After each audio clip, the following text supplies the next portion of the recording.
Welcome to the Six Figure Personal Stylist Podcast, the ultimate no BS business podcast for ambitious personal stylists ready to build a six-figure and beyond personal styling business.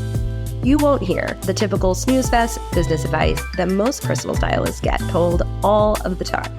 Nope, instead, I'll be sharing business building strategies that will help you create a killer personal brand, a cult following of loyal personal styling clients, and make a ton of cash while creating lasting style transformations for your clients. I'm Nicole Achi, your host and a former personal stylist of 14 years who built a lucrative styling business in 3 major cities, but only after spending years trying to crack the six-figure styling business code without burning out. And now I'm here to tell you how to do exactly the same. Let's get into it. Welcome to episode 3. I'm very excited to dive into a topic that I feel very passionately about, which is why I talk about stylists hitting 6 figures so often. And I want you to know that even if you have no desire or like hitting 6 figures just feels very far away, or you're surpassed your first 6 figures or multiple 6 figures, this conversation is still for you. But the reason why I am so focused on the 6-figure mark is because whether you get there strategically or you get there by accident, you are going to learn a lot about yourself and your clients along the way.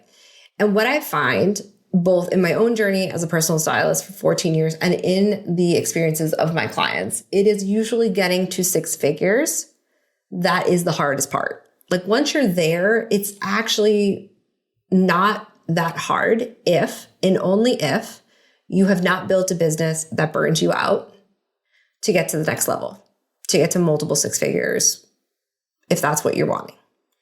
And I think that on the flip side of that, there are a lot of stylists that shy away from going all in on earning as much as they could because they have a fear that if they do that, it will take over their life in a way that is just all consuming, and that they will get burnt out and they'll have no work-life balance and they will be basically a slave to their business. So it's really at the 6-figure mark, whether you are just thinking about it, whether you've gotten there, whether you've surpassed it, that I think a lot of really important things happen, both to our identity, to our business model, and to the way we should be kind of reflecting as businesswomen who are personal stylists. And so what I see is that stylists get to 6 figures and they often think, oh my gosh, I don't think I could keep going at this rate. Or they're on their way to 6 figures and they think, I don't know. I think this is going to be too hard. Maybe I'll just play small. Maybe I'll stop showing up as frequently. Maybe a lot of doubt starts to creep in. And what I want you to know is that it doesn't have to look the way that you might think it does to get there, whether that be whatever your financial goals are as a stylist, especially if you're someone that is trying to replace a full-time income in a quote unquote normal job, as I call it, or corporate space, or you've worked for somebody else, you know what I mean? As a not a stylist, if you're trying to replace that income and you're thinking, well, you know, from what I've experienced of this industry so far, I don't know how I'm going to do this without burning out. It's really just a matter of not having the tools that you need. And if you've surpassed 6 figures and you're thinking to yourself, yeah, I don't know that was that important of a milestone, I want you to really spend some time looking back at where you came from once you've hit that. I think for all of us as ambitious women and men in the industry, you can just keep going, right? What's the next client? What's the next win? You barely let yourself sit with it long enough for it to fully register. And so if you take some time to look back, not only to just acknowledge yourself for the fact that you've stuck with something that most people never will, but because it can really show you a lot about ways you might have been iterating in your business and not been fully aware. So every time that you tweaked a service or you started to reposition yourself a little bit differently to call in more clients, or you accidentally stumbled upon a great avenue for getting great clients and that you didn't expect, whether that be a business connection, a podcast episode you were on, or whatever. whenever those things happen, if you don't stop and think, okay, can I go even deeper with this thing? Can I make this service even better? Could I position myself even better? What did I do before that didn't work? If you're not taking the time to sort of look back and analyze where you came from, it's very hard to know where you're going to be going with any sense of accuracy, right? And so often, and I can say this for myself, we become successful by accident almost. And it's not an accident. We keep showing up. We keep like white knuckling it through and thinking, I'm going to find the solution. I'm going to find the solution. But sometimes that leads us to doing the same thing over and over that's not effective for a very long time. In my case, 7 years. Like, really, that's way too long. I want to save all of you the heartache and the money that I spend trying to get to six figures. And once I got to six figures, it was pretty easy. I will say that the pandemic hit at one point and I could not maintain six figures, nor could most people. But because I knew all of the things that I needed to do to get the business back, once COVID was mostly behind us, it was easy to do that for me. And it was really easy to get this business, the styling consultancy, up to the six-figure mark really, really quickly, because it's just knowing the rules of the game. And that's what I want stylists to know, what the rules of the game are, so that they don't wake up every day and wonder to themselves, what am I supposed to be doing to move this forward? And I think you can feel that way regardless of how much income you're bringing in, because I see stylists making $80,000, $90,000, $140,000. I just had a conversation with a stylist last week who's making around $140,000, doing really well, and was like, I never see my kids. I'm always grouchy at my husband. I'm always waiting for a client to cancel, and I don't know what I'm going to do. Like, always on edge. Okay. And so know that the way you handle things that are going badly in your business are often the same way that you handle things going really well in your business. And we don't even see ourselves doing it, which is why becoming reflective on how you're behaving, how you're showing up, what's working, what's not, how many times you've tried something that's working or not working, all of that is really, really critical. And that's why I'm so obsessed with strategy.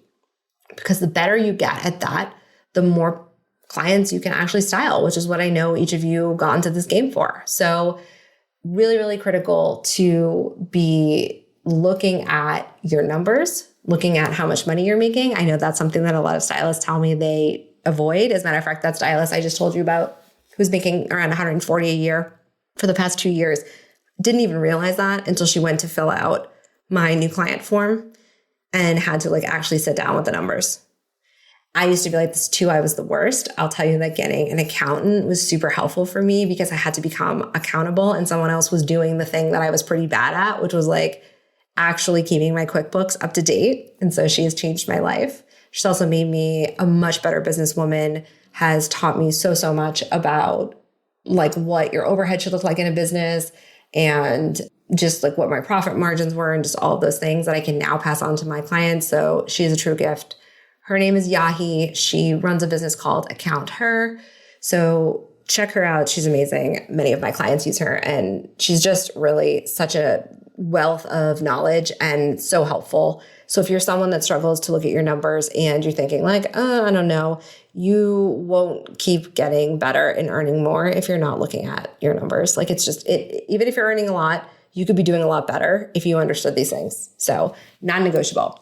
If you can't do it yourself, have somebody else do it. Totally worth outsourcing. It was one of the first things I ever outsourced in my business, and best money I ever spent. So what is really something I want you to take home in this conversation is that it's really the act of getting to six figures, because it's usually the period in our business where we don't have a lot of help, when we are not so comfortable with the slow periods. Not that anybody loves a slow period in their business, but as we'll talk about on another episode, they are part of being a business owner. Nothing has gone wrong as long as you know how to use those to your advantage and both close the gaps between your slow seasons in terms of their length, but also use them when they show up to get better, to make your client experience amazing, and to grow and develop yourself as a person, or just to use them in a way where you don't panic and you decide, you know what, I'm going to go on a vacation because I make enough money the other parts of the year that this slow period isn't a problem. But until you get to experience a few of those, you're not always so confident that people are going to come back or that the clients are going to show up. And so you are on pins and needles until that happens. And now you can be at six figures and above and still have that anxiety. So what it really is, I think, about the six-figure mark is that is the practice. If you can get yourself in that period to really enjoy the journey and not be constantly rushing to the destination, whether that be six figures or 50,000 or 250,000 or whatever, if you can look either back at the time when you were trying to build to six figures, or if you're in that now, really become someone that enjoys the work of it, of getting to where you want to be and are not just rushing there, you will get there faster because you will be more present and you'll be more aware of the behaviors and the actions you're taking and what's working and what's not, right? Both internally, emotionally, but just also statistically and fact-based in your business. Because it's so easy when you are hustling to do things based on how you feel and not on what is actually true or what the market is saying. That's something I really want you to try to develop in yourself, to not be afraid to ask questions of your clients, to not be afraid to ask people for feedback, to not be afraid to invest in yourself and your business because you know you're someone that always makes it back, right? It is the road to six figures and usually the road to 500,000 and then 1 million from people that I've spoken to over the years that are just killing it in business. Those are the periods that, depending on how you use them, make or break your business or make or break how quickly you get there. And I can absolutely tell you, as I've said before, like as someone that took forever to get there, I made it way more complicated than it had to be. And then when I opened this business, I could just see it's really quite simple. And it's not always the sexiest. Like you have to stick with things long enough and you have to be okay with quote unquote failing. I don't actually think anybody fails if they don't give up. And that's just what I've seen over and over again in my own life and in other people's lives. Now, that doesn't mean you do something in a torturous, horrible way until you cannot take it anymore. That's not what I'm saying in terms of like sticking with it. I think some people use that as permission to torture themselves. What I mean when I say sticking with your business and not giving up will pretty much ensure that you get to six figures. I mean that you are willing to do the things that are uncomfortable repeatedly until they become comfortable. And that you become someone that's just totally okay with knowing that things are not going to be perfect. So if you're here and you're struggling with perfectionism and you have not hit six figures, what a great practice this is for you. What an amazing opportunity to just decide that perfectionism isn't useful and to be onto yourself. Because what I see pretty much every week from stylists who are having a panic attack in my Voxer or my DMs is that they have made up a story in their head that they're not going to get where they want to go financially because they've decided that the post they put out is imperfect. The newsletter they put out had a typo. They said something that they think was dumb on a podcast, whatever. You don't break your business with mistakes. As a matter of fact, the weeks that I 1 week in this particular business, I had like a $28,000 week and I made so many mistakes that it just boggles my mind that you can make that many mistakes and make that much money, like $28,000 week. Like I still look back at that and I'm just like, that's crazy. And the reason why I was making so many mistakes is because I was in action that week and I didn't expect to make that much money, but I was just out there. I was in conversation. I was serving my people. I was providing value in terms of content and I was supporting my clients who were referring me. And it was really in the relationships that happened. And because I was so excited to get my emails out from, say, my roundtable call or my newsletter to give my clients, some information that I had just learned that I thought would just really be of a huge value to them, I made mistakes because I was going quickly. Is that something I should look at? Absolutely. Should I try to not do that in the future? But you can make mistakes and have incredible outcomes.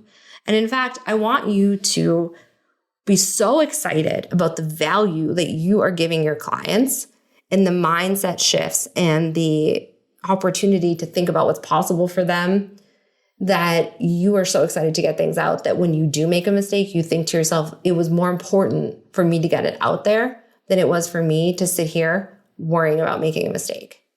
Now, again, I'm not saying there's not a place to get better, but getting to six figures or getting to multiple six figures and beyond is about taking action.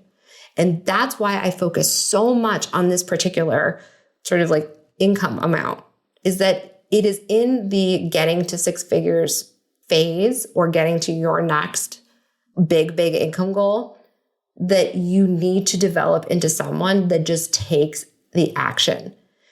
Too many stylists are sabotaging themselves with what they think is some type of badge of honor of perfectionism. And I get it. I was a personal stylist who used to tell people that there was no way that I was a perfectionist because nothing I did was perfect. Like there was no area of my life that I could show evidence of me having that identity, right?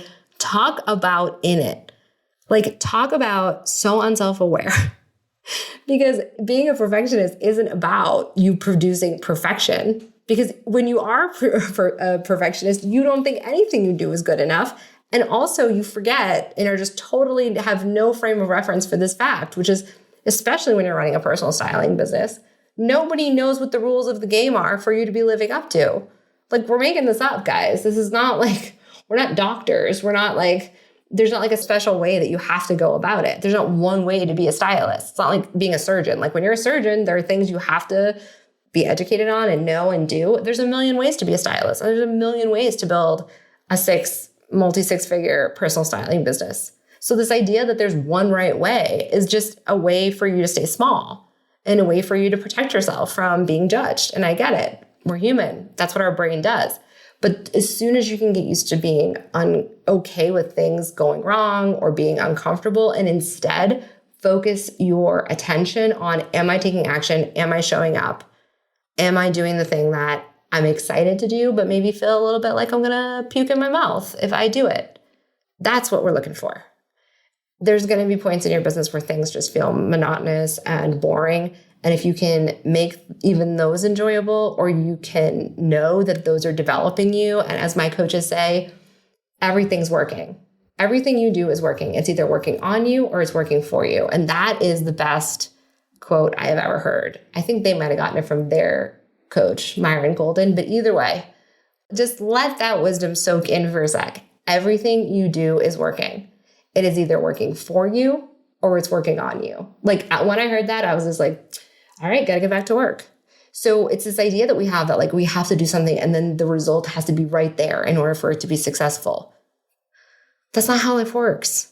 The more you do things, the more you style people, the more you get good at having conversations in the styling session, the more that you build your relationships, the more you build your network. All of those things take practice.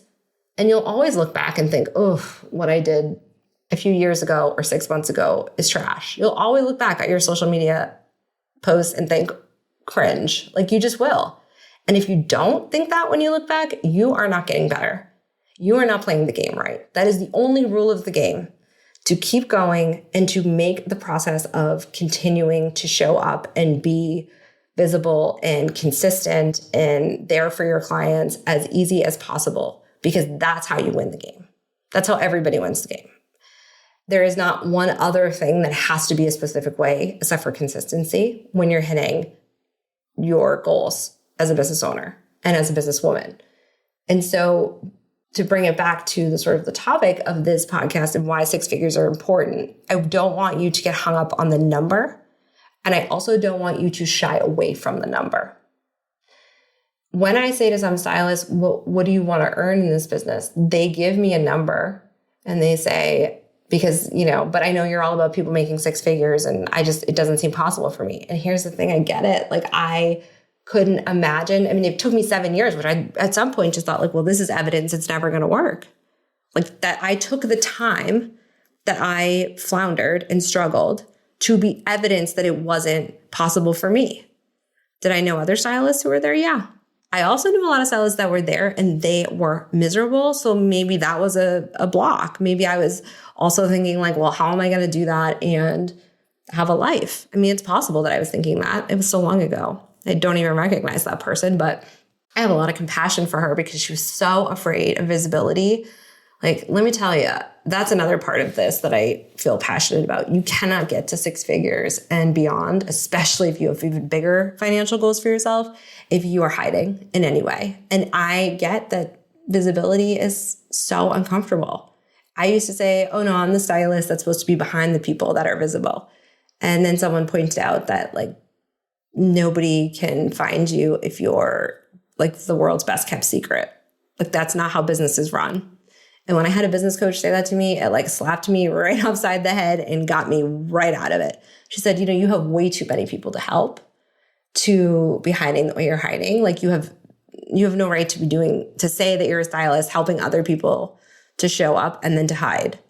Like you need to be brave too. And that's so true.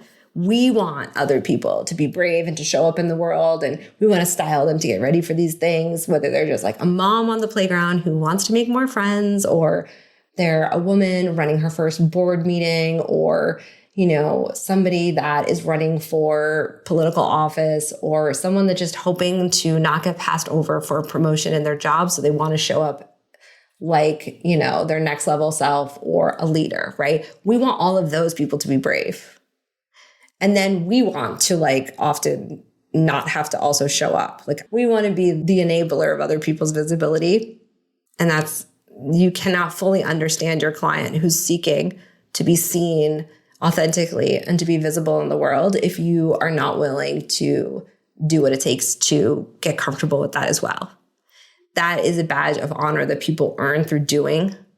And as soon as I got that really big wake-up call, it changed everything for me in terms of the type of clients I got. I launched a podcast because that was a way of being visible that I could handle at that point in my life. Like you would never have seen me on stories. I still, struggle with some of these things on certain mediums. Like I'm not on TikTok, but that's not an excuse for me to not be visible. I do it in the ways that I can A, be consistent with, and B, push me, but don't push me so far out of my level of comfort that I won't continue to show up. So you are always kind of looking for that balance. And again, you need to be visible to hit six figures. Other people need to know where to find you. You need to be creating like spheres of influence around your business.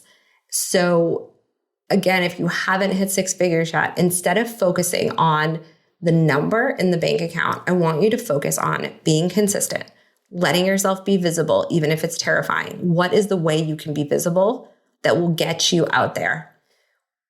What is the way of looking at how you do the things every day in your business that are not super sexy or super fun? What are the ways you can make that more enjoyable? Are there things that you can outsource, like I've said at the top of this episode with my accountant, in order to be able to really get more impact from your own time and give the things that you're not maybe as great at to other people? These are the things I want you to be thinking about no matter where you are in your business, and especially if you haven't hit six figures, because hitting six figures and getting to whatever that next $500,000 or $1 million mark is in your business is truly about who you become on the way. The money is just a byproduct. And those are the things you have to master in order to do the thing that I know each of you really want to do, which is style more people, make a deeper impact, and help people look at themselves differently in the mirror every day. So that is why I talk about making six figures in your personal styling business. Thank you for being here. I will talk to you on the next episode. Thank you so much for hanging out with me. It turns out that social proof is actually pretty important. So if you could help me out, I'd so appreciate it. If you just had a quick free moment and could leave me a rating or review on the podcast app, that would be killer. And even better, if you wanted to share this episode on Instagram and tag me, that would totally make my day. And it would bring so much more awareness to the podcast and would help other stylists just like you who are looking to build lucrative styling business, because the better each of us does, the better all of us do. Thanks for hanging out with me, and I'll chat with you next time.